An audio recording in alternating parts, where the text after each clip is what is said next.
Good afternoon. My name is Amy Draves, and I'm here to introduce Tony Wagner, who is joining us as part of the Microsoft Research Visiting Speaker Series. Tony is here today to discuss his book, Creating Innovators, The Making of Young People Who Will Change the World.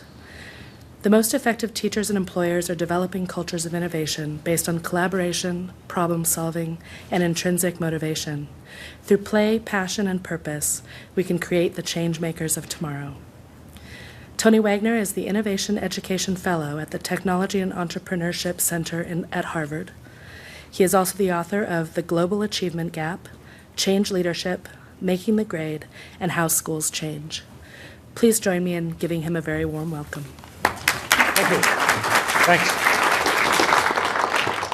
Good to be back. I think it's my third time here. My favorite quote is Einstein's: "The formulation of the problem is often more essential than the solution." What's the problem with American education? Fundamentally, education is premised on the idea of knowledge scarcity. I, as a teacher, have knowledge you as a student need, and the only way you get it is through me. But that's simply no longer true, as you well know. Anybody been on the Khan Academy website lately? 3,000 videos on every conceivable topic for free. 1.5 million, 2 million students every single month. Knowledge is a commodity, free like air, like water, growing exponentially, changing constantly. How many here had to memorize the periodic table in high school? Raise your hands. How many elements were there again? I'm sorry, I didn't hear that. Whatever answer you came up with is wrong, because 2 more were added last week. And planets, are we up 1 or down 1 today? I haven't read my news feed. The problem then is that the world simply no longer cares what our students know. How many of you are parents? Just out of curiosity, raise your hands. Good. One kid knowing more than the kid next to them is no longer a competitive advantage. You can buy it, you can download it, you can teach yourself. What the world cares about, as you well know, is what you can do with what you know, and that is a completely different education problem. Then it's a matter of, does a student have the skill and the will? Sure, knowledge is a ticket to play, necessary, but by no means sufficient. So I'm going to talk about skill and will, and I'm going to talk about the need to reinvent, not reform, American education. We reinvented American education as we transitioned from a rural agrarian economy to an urban industrial society 150 years ago. We reinvented the one-room schoolhouse, creating the factory model assembly line schools we still have 1 century later. Time to reinvent again. Skill. How many of you read The World is Flat? Raise your hands. Everybody, I assume that. I read it and scared the hell out of me. Because as you know, he describes a world where increasingly any job that can be turned into a routine is very rapidly being either offshored or automated. Talked to Friedman recently. He said, I got one thing wrong in that book. I said, what? He said, the pace of change. It's happening far, far more rapidly than he ever imagined possible. So I decided to do a very different kind of research. I talked to a very wide range of executives, beginning about 5 years ago, to try to understand what are the skills that matter most, what are the gaps. Talked to folks literally from Apple, that other place, to Unilever, to the US Army, to Microsoft. I talked to community leaders, I talked to college teachers, and I came to understand there's a set of core competencies every single student must be well on the way to mastering before the end of high school. I call them the 7 survival skills, and it's not just to get and keep a good job. These are the same skills you need for continuous learning and active and informed citizenship. These will not be in any way a surprise to you, but I'll repeat the list briefly. Critical thinking and problem solving. What's that? First and foremost, the ability to ask the right questions, really good questions. Collaboration across networks and leading by influence. Number 3, agility and adaptability. Number 4, initiative and entrepreneurialism. Dwell on this for a minute. Talked to Mark Chandler, Vice President, General Counsel of Cisco Systems, and he said to me, if I have an employee who today sets and meets 5 goals, that's no longer good enough.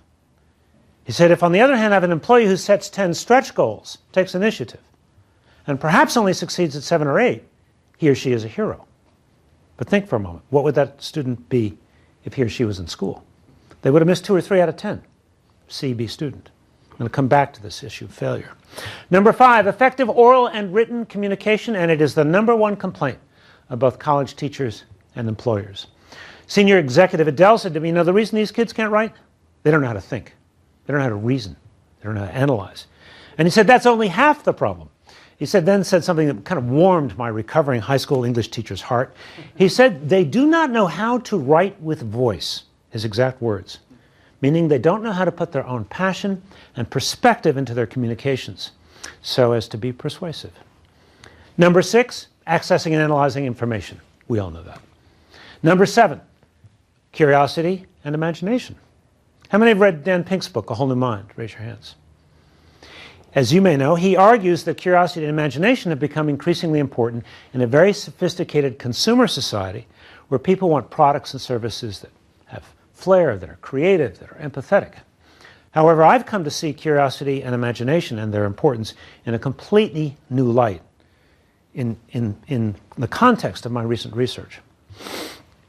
Okay, so that book came out, The Global Achievement Gap, 3.5 years ago. And essentially the global achievement gap, quite simply stated, is the gap between the new skills all students need for careers, college, and citizenship versus what is taught and tested even in our very best public and independent schools, where I've spent an enormous amount of time observing classes. Quite frankly, we're trying to do accountability on the cheap using factual recall multiple choice tests that tell us absolutely nothing about college, career, or citizenship readiness. Accountability 1.0 is totally broken. So that book came out, 2 things happened immediately. I got a kind of affirmation and response worldwide that took me totally by surprise.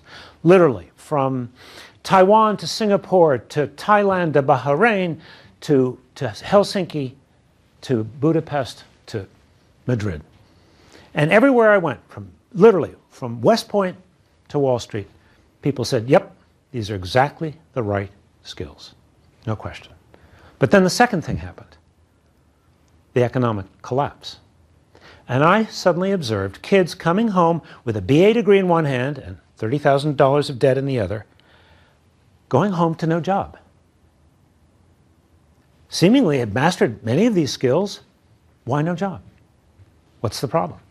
Right now today, 53% of all recent college graduates, 4-year college graduates, are either or underemployed. 1/3 of them living at home. What's the problem? Well, as I tried to understand this economic crisis, I began to realize it's more than just credit default swaps and a hyperinflated real estate market. Something had not realized until studying this. More than 70% of our economy is driven by consumer spending and is growing every year. Point 1. Point 2, that consumer spending has been increasingly fueled by people going into debt, pulling money out of their houses, putting money on their credit cards as fast as they possibly can. And in a sense, the crisis was that everybody called in the debt suddenly. But it fundamentally led me to realize that we've created an economy based on people spending money they do not have to buy things they may not need, threatening the planet in the process. It's very clear, and even economists now say, that is not a sustainable economic model. Not sustainable economically, environmentally, and I would argue spiritually. But what's the alternative? What's going to be our niche in the global knowledge economy? How are we going to create jobs? So as I studied this, one word appeared over and over again in all the literature. You know the word, you guys live it. Innovation.